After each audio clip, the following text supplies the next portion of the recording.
Hello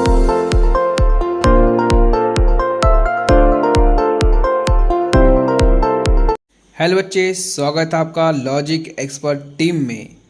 जैसे कि आप सभी जानते हैं कि इससे पहले वाले वीडियो में उदाहरण नंबर 3 की समस्या को हल कर चुके हैं हम। इसी प्रकार जो है आज आपके समक्ष जो है उदाहरण नंबर 4 प्रस्तुत करने जा रहे हैं। अध्याय नंबर 1 वास्तविक संख्याएं से संबंधित उदाहरण नंबर 4 से जो है हम लोग यहाँ पे प्रस्तुत करने जा रहे हैं। ठीक है, तो देखिए क्वेश्चन उदाहरण नंबर 4 क्या बोलता है कि एक मिठाई विक्रेता के पास 420 काजू की बर्फियां और 130 बादाम की बर्फियां हैं।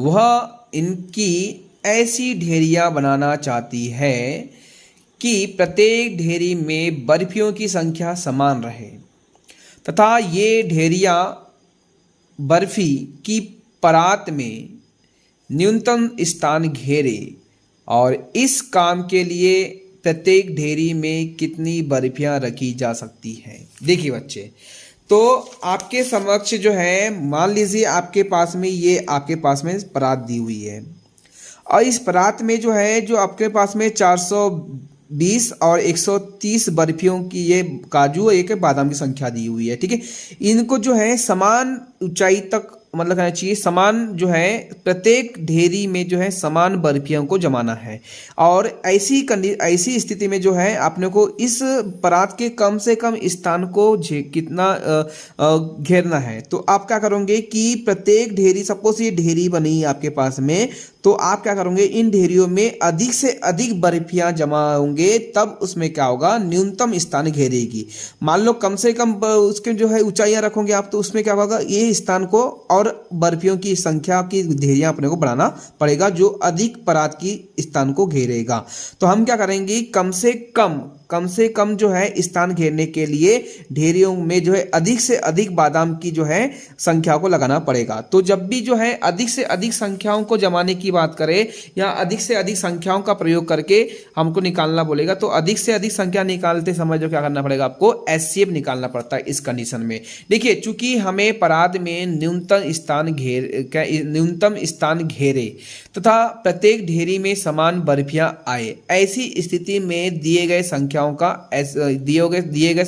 420 व 130 का हमको करने का एचसीएफ ज्ञात करना पड़ेगा। ठीक है, चूंकि यूक्लिड विभाजन एल्गोरिथम से जो है a बराबर बी क्यूब धन आर, क्या होता है बेटा a बराबर बी क्यूब धन आर, और r की कंडीशन क्या होती है, r का वैल्यू हमेशा जो है 0 से क्या होता है बड़ा और क्या होता है हमेशा क्या होता है बराबर होता है। ठीक है, और r का वैल्यू हमेशा क्या होता है b के वैल्यू मतलब भाजक के वैल्यू से शेषफल हमेशा क्या होता है कम होता है। ठीक है, तो देखिए बच्चे क्या होता है कि हमें जो है 420 और 130 का एचसीएफ फाइंड करना है। तो हमें जो है लंबी विभाजन प्रक्रिया से हमें उसका एचसीएफ निकालना है। तो 420 का जो है 130 से क्या करना है अपने को भाग देना है। ठीक है, तो 130 का पहाड़ा ऐसा पढ़ना है कि 420 आ जाए या 420 से कम, लेकिन 420 से अधिक नहीं होना चाहिए बच्चे। ठीक है, तो मैं क्या करूंगा 420 का यदि एक बार पहाड़ा पढ़ता हूं तो 130 ही आएगा। सॉरी 130 का पहाड़ा एक बार पढ़ूंगा तो 130 आएगा। 130 का पहाड़ा यदि मैं दो बार पढ़ूंगा तो कितना आएगा 2 शून्य 0 और 2 3 6 और 2 2 2 1 2 260। यदि 130 का यदि मैं 3 बार पढ़ा पढ़ता हूं तो 3 शून्य 0 3 3 9 3 1 3। यदि 130 का यदि मैं 4 बार पढ़ा पढ़ता हूं बच्चे तो 4 शून्य 0 4 3 12 1 4 1 4 कितना 5।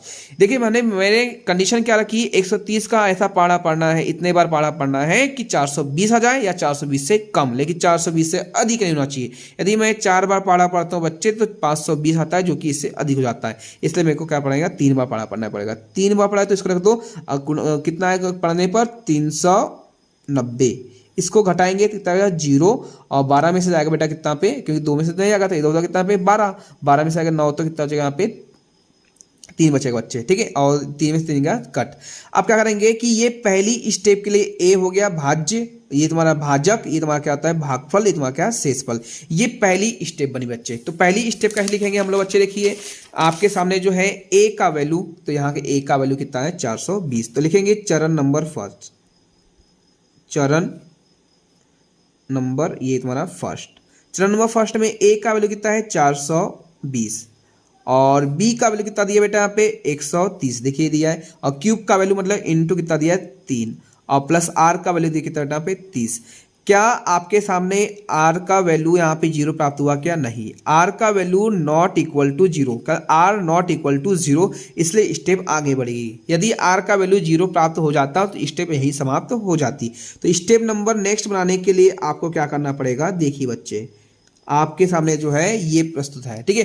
तो जो है स्टेप नंबर ये फर्स्ट स्टेप अपने को शेषफल 0 प्राप्त नहीं हुआ। इस कंडीशन में जो है शेषफल बनता है क्या? भाजक, और भाजक बनता है क्या यहाँ पे? भाज्य, ठीक है। तो अब 30 का पहाड़ा ऐसा पढ़ना है कि 130 आ जाए या 130 से कम आ जाए। तो देखिए 30 का पहाड़ा पढ़ता हूँ बेटा, एक बार पढ़ूंगा कितना आएगा 30 का 30। यदि 30 का पढ़ा दो बार पढ़ता हूँ कितना आएगा 30 दूनी 60। यदि 30 का पढ़ा मैं जो है 4 बार पढ़ता हूँ कितना बेटा 4 4 4 12। यदि 30 का पढ़ा जो है मैं यदि 5 बार पढ़ता हूँ तो कितना आएगा 150। देखिए 30 का पढ़ा यदि मैं 4 बार पढ़ता हूँ तो 120। यदि 30 का पढ़ा यदि 5 बार पढ़ता हूँ तो 150, जो 150 कितना 130 से अधिक हो जाएगा, इसलिए क्या पढ़ेंगे यहाँ पे 4 बार। तो ये 4 बार दी कितना बेटा यहाँ पे, यहाँ से हमारा 10, ठीक है। दूसरी स्टेप के लिए a का वैल्यू, b का वैल्यू और a क्यूब का वैल्यू, ये तुम्हारा r का वैल्यू। देखिए बच्चे तो a का वैल्यू कितना दिया यहाँ पे 130, और b का वैल्यू कितना दिया 30, और जो है क्यूब का वैल्यू 4, और r का वैल्यू दिया यहाँ पे 10। देखिए इस वाली भी इस चरण में जो है r का वैल्यू 0 प्राप्त नहीं हुआ, इसलिए स्टेप और बढ़ेगी, मतलब चरण नंबर 3 भी हम आपको बनाना पड़ेगा, ठीक है। तो देखिए आपको थर्ड बनाने का क्या करना पड़ेगा, आपको शेषफल बनेगा भाजक, और भाजक बनेगा क्या यहाँ पे भाज्य। अब 10 का पारा ऐसा पढ़ना है 30 आ जाए या 30 से कम आ जाए, लेकिन 30 से अधिक नहीं चाहिए। तो 10 तिया 30, 10 तिया 30, ये कट गया बेटा यहाँ पे, शेषफल हमें 0 प्राप्त हो गया, मतलब स्टेप अब आगे नहीं बढ़ेगी। जिस स्टेप में शेषफल 0 प्राप्त होता है उस स्टेप का भाजक ही जो है दिए गए संख्याओं का क्या होता है, एचसीएफ होता है, ठीक है।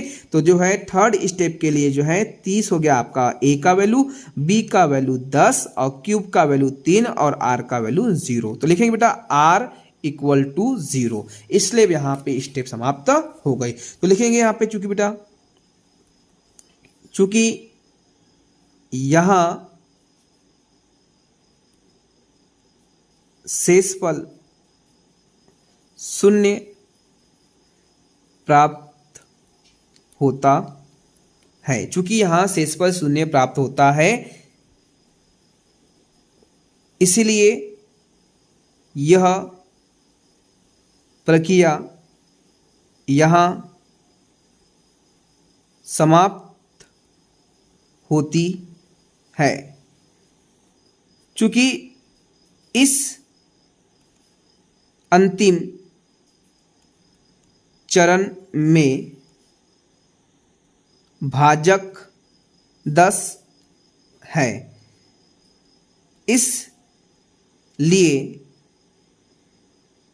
दिए गए संख्या 420 एंड 130 का HCF 10 होगा।